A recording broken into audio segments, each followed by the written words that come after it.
ជំរាបសួរលោកគ្រូអ្នកគ្រូថ្ងៃនេះខ្ញុំបានធ្វើបទបង្ហាញពីការប្រើប្រាស់ប្រព័ន្ធគ្រប់គ្រងបែងចែកកាលវិភាគបាទប្រព័ន្ធនេះដែរបាទមាន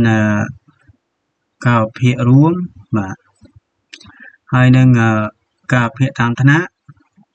ហើយនឹងបញ្ជីស្រង់អវត្តមានរបស់មន្ត្រីវិជ្ជាការតាមថ្ងៃបាទ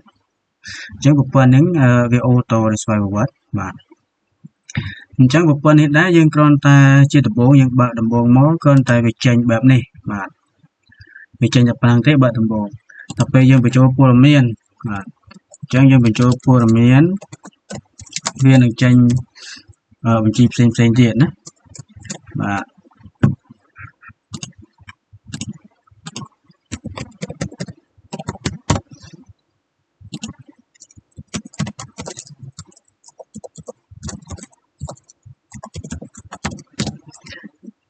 អញ្ចឹងអានេះវិចាំពេលឧទាហរណ៍នេះគាត់ឧទាហរណ៍អញ្ចឹងយើងរើសសាលារបស់យើងមកអញ្ចឹងសាលាក្នុងនេះខ្ញុំគាត់តែដាក់ឧទាហរណ៍អញ្ចឹងចុចមកបាទអញ្ចឹងវានឹងចេញព័ត៌មានទេបាទឲ្យយើងឃើញអញ្ចឹងបាទអញ្ចឹងប្រព័ន្ធនេះដែរខ្ញុំរៀបចំទុកមុនខ្លះហើយអញ្ចឹងនេះគ្រាន់តែឧទាហរណ៍ទេណាបាទអញ្ចឹងខ្ញុំរៀបចំខ្លះនេះអញ្ចឹងខ្ញុំបង្កើត2ថ្នាក់បាទថ្នាក់ 9 ក 9 ខបាទអញ្ចឹងខ្ញុំនឹងបង្ហាញពីការបញ្ចូលដូចឈ្មោះខ្ញុំដាក់ឈ្មោះខ្ញុំឆាតវិឆ័យបាទអញ្ចឹងបើសិនជាថ្នាក់ដែលយើងធ្លាប់បញ្ចូលហើយយើងមិនបញ្ចូលទៀតទេភេទហើយទូរស័ព្ទហើយនឹងទូនទីអីហ្នឹងមិនទេបាទបើសិនជាគ្រូបង្រៀនមិនបញ្ចូលទេវានឹងចេញឲ្យស្វ័យប្រវត្តិអញ្ចឹងខ្ញុំដាក់នៅថ្ងៃសៅរ៍ចុះឬថ្ងៃសុក្របាទពេល8ខ្ញុំបញ្ចូលក្នុងថ្នាក់ទី 9 កបាទមុខជាគណិតវិទ្យាអញ្ចឹងពេលយើងចុចបញ្ចូលទៅវាប្រាប់យើងថាស្ទួនក្នុងថ្នាក់ទី 9 កហើយមានគ្រូឧសភាបាទគ្រូឧសភាកំពុងបង្រៀនរួចហើយក្នុងម៉ោងនេះសូមជ្រើសរើសបាទសូមជ្រើសរើសម៉ោងផ្សេងឬថ្ងៃផ្សេងទៀតសូមអរគុណអញ្ចឹងมันអាចដាក់បានទេក្នុងម៉ោងនេះយើងជ្រើសថ្ងៃផ្សេងឬក៏ម៉ោងផ្សេងទៀតបាទតាមនោះទៅណាអូខេអញ្ចឹងឥឡូវខ្ញុំដាក់ម៉ោងខ្ញុំដាក់ថ្ងៃផ្សេងខ្ញុំដាក់ថ្ងៃអង្គារណាដាក់ថ្ងៃអង្គារបាទអញ្ចឹងស្ទួនម៉ោងលោកគ្រូឆាតវិឆ័យអញ្ចឹងស្ទួនម៉ោងខ្លួនឯងតើស្ទួននៅថ្នាក់ណា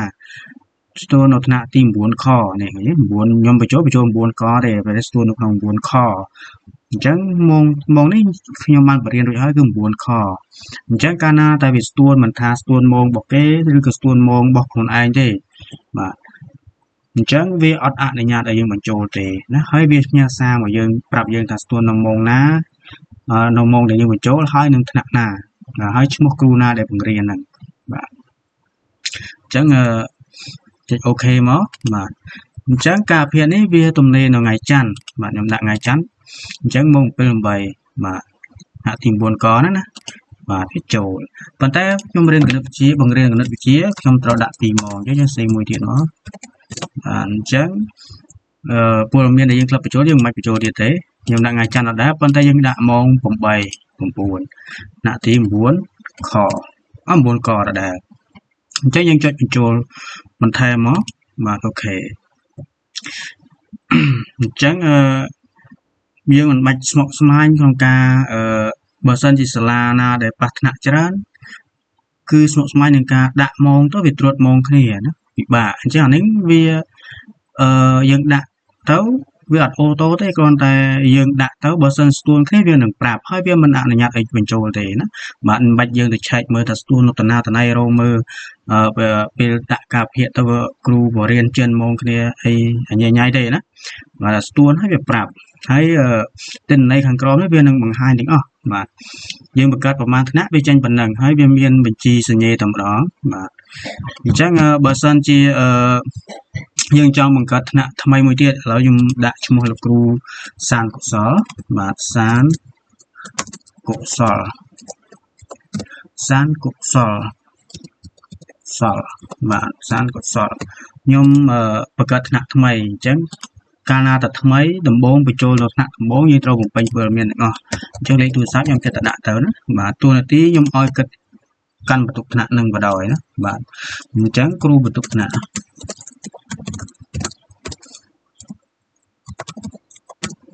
គ្រូបន្ទុកថ្នាក់អូខេអញ្ចឹងគ្រូបន្ទុកថ្នាក់អញ្ចឹងខ្ញុំបញ្ចូលនៅថ្ងៃណាក៏បានដែរយើងជ្រើសថ្ងៃអញ្ចឹងខ្ញុំដាក់ថ្ងៃច័ន្ទបាទម៉ោង 7:08 អញ្ចឹង 9 ក 9 ខមានហើយខ្ញុំដាក់ 9 កអាចឈ្មោះថ្នាក់នេះយើងចង់ដាក់ឈ្មោះណាក៏បានដែរប៉ុន្តែអត់ឲ្យស្ទួលអត់ឲ្យខុសគ្នាទេណាពេលយើងបញ្ចូលឈ្មោះគ្រូផ្សេងទៀតក្នុងថ្នាក់នឹងដដែលតែសរសេរឈ្មោះថ្នាក់នឹងឲ្យដូចឈ្មោះថ្នាក់ពីមុនដែរណាបើ 9A ដាក់ 9A បើ 9 កដាក់ 9 កបាទបើបារាំងយើងដាក់បារាំងទៅបើខ្មែរយើងដាក់ខ្មែរទៅស៊ីសងយើងបញ្ចូលហើយយើងសំខាន់គឺឈ្មោះដូចគ្នាវាចាប់បានតែឈ្មោះដូចគ្នាទេต้องឈ្មោះលោកគ្រូអ្នកគ្រូហើយនឹងឈ្មោះថ្នាក់អញ្ចឹងខ្ញុំឲ្យគាត់បង្រៀនកីឡាបាទអញ្ចឹងយើងចុចបន្ថែមមកបាទអញ្ចឹងវានឹងបង្កើតថ្នាក់ឲ្យមិញមានតែ 9 កហើយ 9 ខទេឥឡូវ 9 កមួយទៀតនេះទេអញ្ចឹងតើមាន 1 ម៉ោងទេអញ្ចឹងយើងបញ្ចូល 1 ម៉ោងទៀត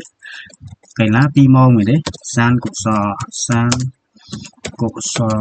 បាទអញ្ចឹងដល់ពេលយើងបញ្ចូលមួយទៀតម្ដងទៀតយើងមិនបាច់បំពេញទេព្រោះមានតែនេះមិនបាច់បំពេញទេណាវាចាប់បានហើយអញ្ចឹងម៉ោងបន្ទាប់គឺម៉ោង 8:09 ថ្នាក់ 9 កបាទកីឡាដដែលបាទបើសិនជាគាត់ជានាទីចាត់ការយើងចូលទីចាត់ការទៅបាទអញ្ចឹងយើងចុចបន្ថែម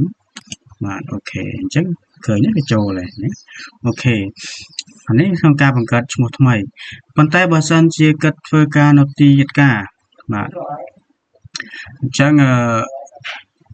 ដោយនាយកសាលាអញ្ចឹងវាចេញវាអត់នេះទេវាចេញមកទាំងអស់អ្នកធ្វើការទីចាត់ការយើងបញ្ចូលទៅយើងគ្រាន់តែយកម៉ោងស្អុយគឺម៉ោងដែលទំនេរបាទម៉ោងដែលសិស្សអត់បានរៀនបាទអញ្ចឹងយើងដាក់ទៅបាទអញ្ចឹងខ្ញុំឧទាហរណ៍ធីតាបាទធីតាបាទគិតភេទស្រីលេខទូរស័ព្ទគាត់បើយើងដាក់ក៏បានគិតអ្នកទីធ្វើការទីចាត់ការបាទអញ្ចឹងយើងដាក់ថាបេឡាចុះបាទបេឡាមុខតំណែងគិតបេឡាបាទអញ្ចឹងយើងបញ្ចូលថ្ងៃណាក៏បានដែរប៉ុន្តែម៉ោងយើងដាក់ម៉ោងស្អីទៅម៉ោង 11:12 11:12 ក៏បាន 12:13 ក៏បានបាទហ្នឹងសិតតែម៉ោងស្អីហើយយើងដាក់នៅក្នុងថ្នាក់ណាក៏បានដែរយើងដាក់ 9 កចុះបាទអញ្ចឹងយើងដាក់ជ្រើសរើសគាត់មកការិយាល័យបាទអញ្ចឹងយើងបញ្ចូលទៅបាទអញ្ចឹងវាអត់រាប់ចូលនៅក្នុងនេះទេក្នុងតារាងនេះទេក្នុងតារាងការភាគរួមទេហើយនឹងតារាងតាមថ្នាក់ទេ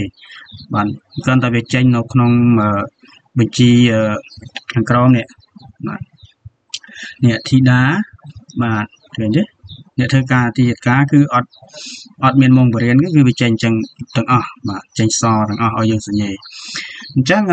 គ្រប់ថ្ងៃអានឹងចេញគ្រប់ថ្ងៃទាំងអស់បាទអញ្ចឹងអ្នកធ្វើការទីចាត់ការយើងបញ្ចូលឈ្មោះតែម្ដងគឺបានហើយក្នុងករណីដែលបញ្ចូលទៅវានៅខាងក្រោមតែយើងចង់បាននៅខាងលើ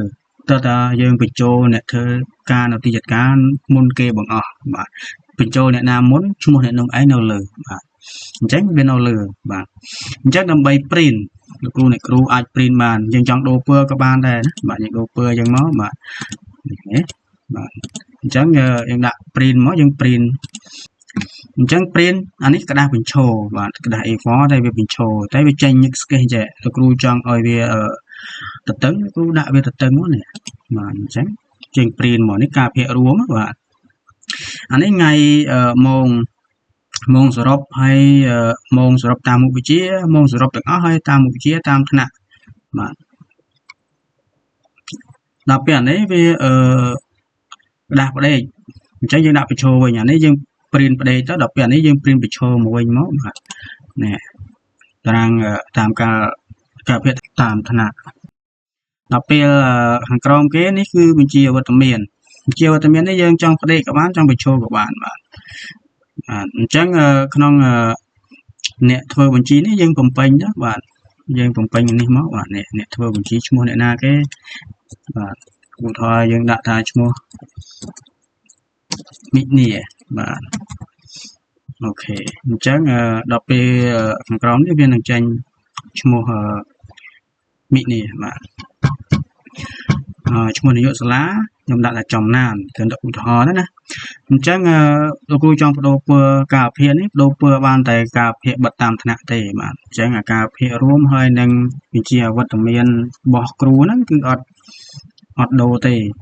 អញ្ចឹងលោកគ្រូចង់បដូរថ្ងៃដោយសារតាតាមថ្ងៃនេះវាចេញមួយសប្តាហ៍វាចេញមួយម្ដងណាវាដូរថ្ងៃឲ្យម្ដងអានេះដូរថ្ងៃអូតូឲ្យណាមួយសប្តាហ៍វាដូរម្ដងមួយសប្តាហ៍ដូរម្ដងដូរចាប់ពីថ្ងៃច័ន្ទរហូតដល់ថ្ងៃសៅរ៍បាទវាដូរឲ្យបាទបើសិនវាដើរខុសដោយសារកុំព្យូទ័រគ្រូថ្ងៃទីកុំព្យូទ័រគ្រូខុសដែរបើថ្ងៃទីលោកកុំព្យូទ័រគ្រូដើរត្រូវដែរអញ្ចឹងប៉ុន្តែក្នុងប្រព័ន្ធនេះវាមួយអាទិត្យដើរម្ដងប៉ុន្តែលោកគ្រូចង់ព្រីនមួយខែម្ដងក៏បានចង់ព្រីនមួយខែម្ដងគ្រូគាត់តែចុចកន្លែងនេះជ្រើសរើសក្នុងប្រតិទិនថ្ងៃចាប់ដើមឬថ្ងៃច័ន្ទសម្រាប់វត្តមានតាមថ្ងៃអញ្ចឹងយើងចុចជ្រើសរើសមក